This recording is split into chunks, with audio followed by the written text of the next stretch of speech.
Yes, welcome back to Section 1. Do we have Mr. Nahous on the line? Paul, are you there?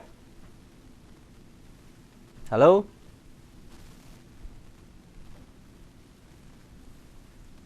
Hi, Paul. Paul?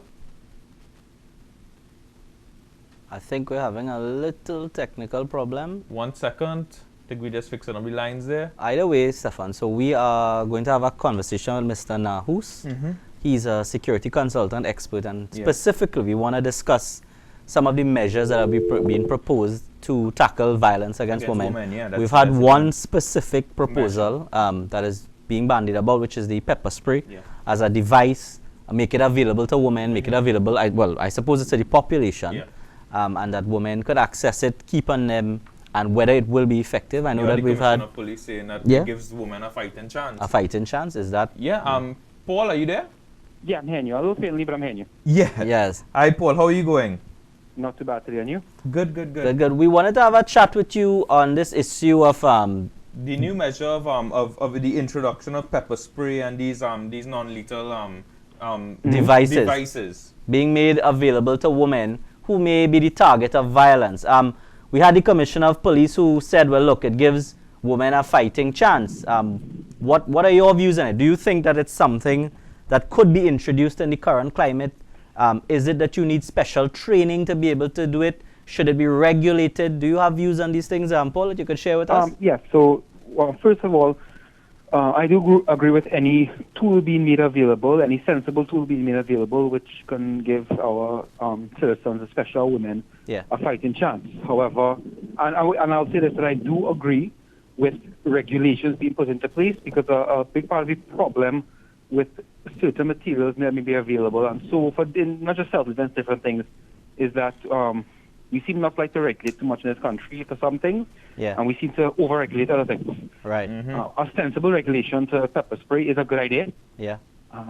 Now, I would say it's just not a matter of buying pepper spray in your safety. What I'm always cautious of is this, what I call the magic wand syndrome. Yeah. Where if you have pepper spray, if you have a taser, if you have a gun even, people tend to treat it as a magic wand.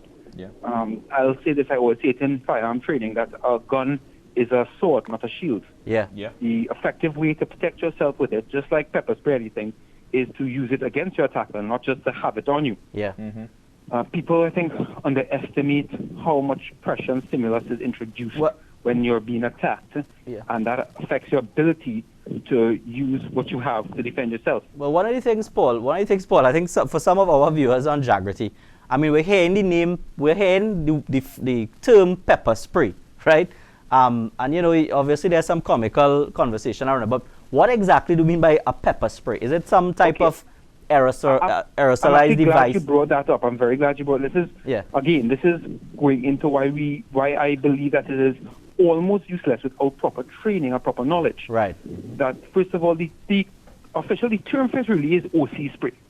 OC. Pepper spray is kind of like the common term fit or the generic term fit. Right. And it comes in different forms. For example, you have aerosol, if you spray aerosol, for example, the aerosol spray, if the wind direction is heavy to your side, somebody could spray back in your face. Right.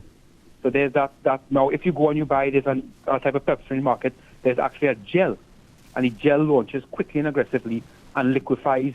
As it hits the attack, it really liquefies. Right. It starts liquefying in the air, but it does not liquefy until it really hits the attacker. And that one is resistant to any kind of wind. That shoots straight where you're shooting it. So you have to understand what you're going to purchase. Yeah. You have to know the effective range, and then you have to be trained to use it under pressure, as in, is it somewhere that you can reach it? Is it somewhere that you can deploy it quickly? Yeah. Can you get it quick enough? Can you deploy it quick enough? And can you utilize it quick enough if someone, say, grabs you? If somebody is at the point where they present a threat? Because the thing is that somebody is looking to attack you, the enemy will ambush you. Ambush is the weapon of the enemy. You will be ambushed.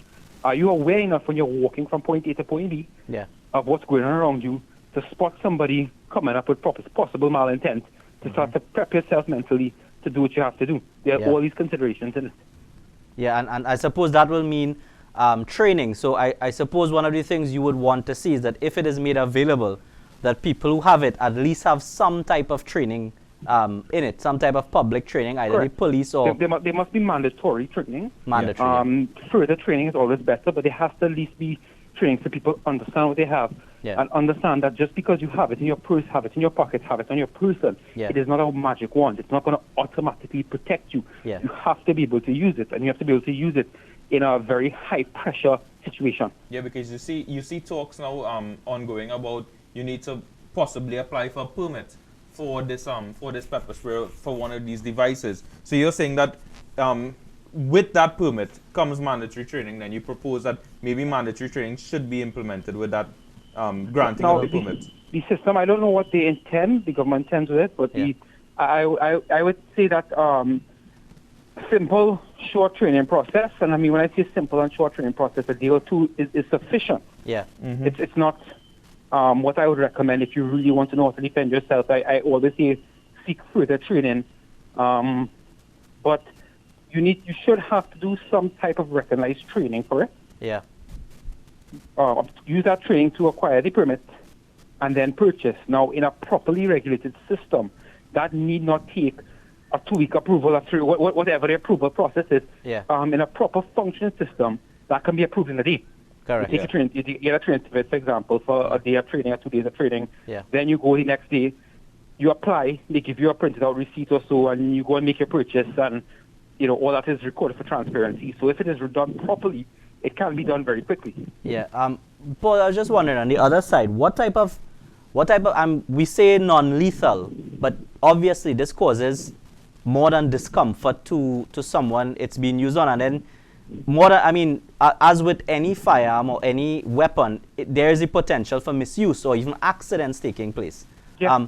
What type of damage would this do? Is it permanent? Is it serious? Is it only temporary? I can let's put it this way. I can punch somebody, they fall off, hit their head on a stool, and they die, right? Yes, correct. Yeah. I mean, but in terms of if you're speaking about inherent danger of it, or inherent lethality of it, the chance of that is actually very low. Yeah. Now, someone with particular respiratory ailments, something strong enough, yes, it can happen. Yeah.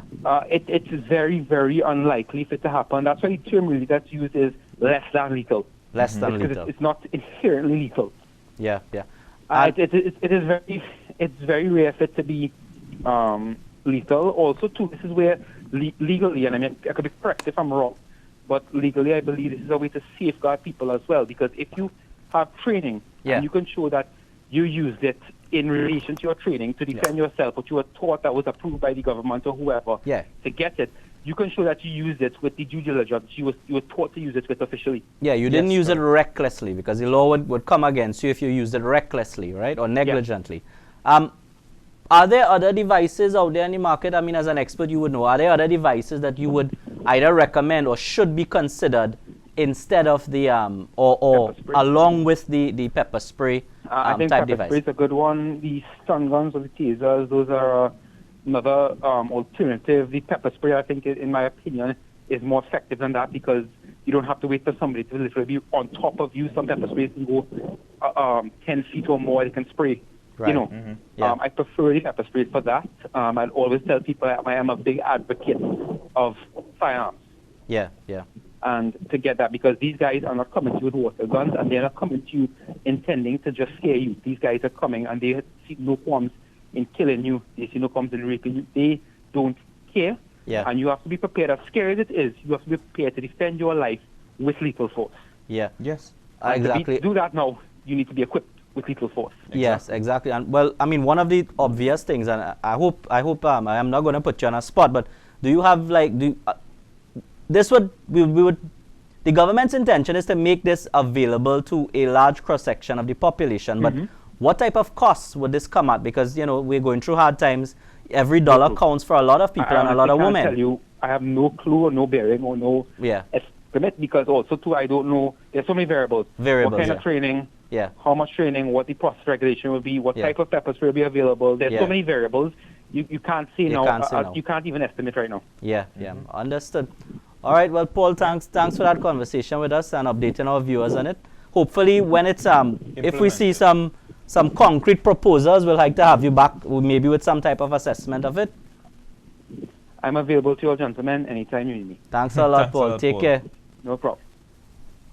that's what he brought up was very important. Yeah, Like a real security expert real there. It security sounds like a expert. security Because expert. I yeah. mean, as he said, well, he advocates in terms of getting that FUL, and Yeah, because I mean, as he said, they're not coming with water guns. Yeah, yeah. But getting back to the pepper spray issue, what he said was very important. Now you saw, I think the Honorable Attorney General, he was indicating that you may have to get a permit to get this, right? Yeah. And what Paul has said is that you need, in his view, mandatory training. Mandatory training. Because you can't just go into but the store with a quick approval with a process. quick- exactly, so that the regulations don't stymie the process, or you don't have any kind of bureaucratic delay in it. Yeah. What you have is that he was proposing like a 1 or 2 day Training, instance where yeah. you have a training and you know how to defend yourselves with it, and maybe what type of pepper spray or OC spray, as he said, Yeah. is right for you. And I Yeah. think that is an important approach, because I didn't really hear that in a lot of the discussions in the public in terms of the mandatory training. Well, anything that government tries to regulate or license usually takes a while Yeah, for you to access it. Unfortunately, that's a reality. A bureaucracy will have to be set up, even if it's done in the police service. Yeah. We know that firearm licenses take a while. Take a while. I could see that the similar processes would be adopted by the police. I'm sure they're going to want a certificate of good character. Of course, yeah. That usually takes, in my experience, it takes about 2 weeks. 2 weeks. Generally speaking, they're going to want to know what kind of person you are. It may even go so far as the police may want to come and speak to some of your neighbors to ensure that you're not a violent. And Do an those investigation. correct, and that's the type of process that happens with a firearm. Yeah. Is that going to be adopted also with a pepper spray or other less than lethal, as he put it, Yeah. less than lethal option? Maybe it should not. Maybe Maybe it should, because yeah. it's less than lethal, there could be simply a certificate of Good character, and you go and you do the training and you get and it. you get it and you certify and you go Yeah. and you go your way. Because it- what I got from Paul, who is clearly a security expert, Yeah, yeah. when you hear him talk, it's once you go into that training, you learn, because as he says, these people on this, they come and ambush you, Yeah. and a lot of people might say, well, look, at least we have this pepper spray, and he said, well, there's a magic wand, and Yeah. that is so true, because Yeah. it isn't a magic wand. You need that training, and you need, just like with the FUL, and you need awareness training. and you I need think. awareness training, and that is very important. That's how you get one of the processes in getting an FUL is going to that mandatory training to ensure Yeah. that you know how to use that firearm. And Well, he's also said something is important. It's a low likelihood. Nothing obviously is 100%, but Yeah. it's a low likelihood that it could lead to fatality. yeah, He gave the analogy that if he punches someone, they Pin's fall. fall rule. Even that could cause death, so that Yeah. you don't know. And if someone has a serious respiratory problem, potentially it could cause it. So there has to be an element of training, and there Yeah. certainly has to be an element of regulation in it. We're obviously going to get to the conversation of which device is going to be approved, yeah, exactly. who brings the device here. There's going to be a procurement issue. We know Trinidad. Yeah. There's going to be who's going to distribute, who's Yeah. authorized to distribute. Correct. Is it only certain businesses are going to be able to distribute? And all the myriad of problems that, unfortunately, I think that is going to take place, even if this legislation is brought, Yeah. that is going to hinder the distribution, even if we think that this is a good idea. That's the point. And of course, there are people who think that it's not a good idea. We heard one minister talking about it being more dangerous than a firearm. And a firearm. I mean, I suppose he was rightly criticized on social media for Yeah. that. But I don't think that's the context. I think he's taken out of context, to be fair. But Maybe it was just semantics. we don't know. Maybe he don't was know, being we don't taken know. out of context. But so let's give him the benefit of the doubt. Yeah. But at the end of the day, what we don't want to see happen after all these demonstrations and after this proposal had been specifically put out there by a lot of people, if the government and the cabinet has taken a decision to do it, Yeah. let's get it done. Yeah. Let us put things in place to have it done promptly, efficiently, and logically. We don't want to get bogged down in bureaucracy. Yes, the point. bureaucracy is That is the important, but you don't want to get bogged down where applying for this thing and eventually getting it in your hand, you're talking about years. As Paul put it, and at time, make sure that the regulations don't stymie that process. Yeah, Make sure yeah. that it's quick regulations. Well, Make sure that, correct, and I think you're going to have to bring the private sector in this. Of course. They're going to have distributors who also provide the training, Yeah. and maybe who could arrange for your license to be granted with the police. So imagine if you have one entity that does it, they take in about 10 or 30 certificates yeah. all at once and say, look, as a provider, I have this person is trained, I'm satisfied this person is trained, This is the position. This is her good character. Commissioner approved these 30. Once you're happy, and let's get it. So you may have to farm it out to the private sector to increase the speed at which people can access these things. Yeah. If it is that is the direction you're going, it makes no sense if you've taken the policy decision to have this done that you're going to bog it down with bureaucracy and make it so unattractive that the law is on the book. Yeah. You simply throw your hands up as government and say, well, we passed the law, but actually accessing the benefit is going to be difficult. Because you hear the horror stories with people applying for their FULs. Yeah. There are people saying that they're waiting. I know this commissioner of police has made it clear that he is approving it very quickly, and he has. When you see the numbers, he has been approving. Yeah. But when you look at some of the past commissioners and the approval rates, you have people waiting 3-4 years. Well, and hopefully we don't have that with this. I have been involved in litigation where persons have sued because there has been unreasonable delay in granting of the license. Yeah. I mean, and a lot of people have done it.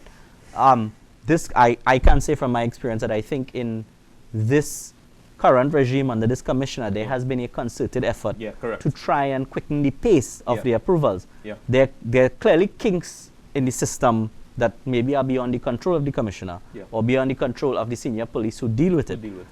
So there are kinks in the system which have led to delays still prevailing.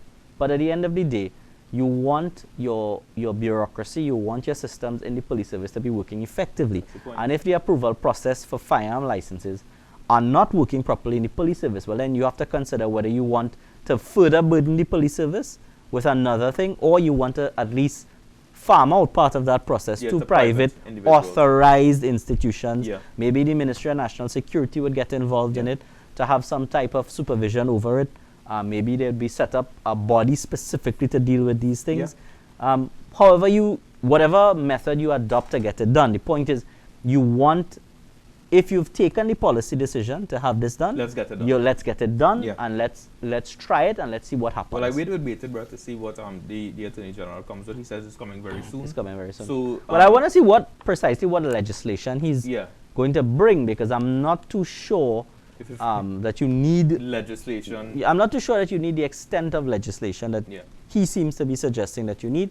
But let's see what he comes with, and we'll consider it. Yeah. So let's take a very short break. When we come back, we're gonna take your phone calls at 66323335, 66323335, and leave your comments on Facebook. We're gonna answer those comments when we get back. So let's take that very short break.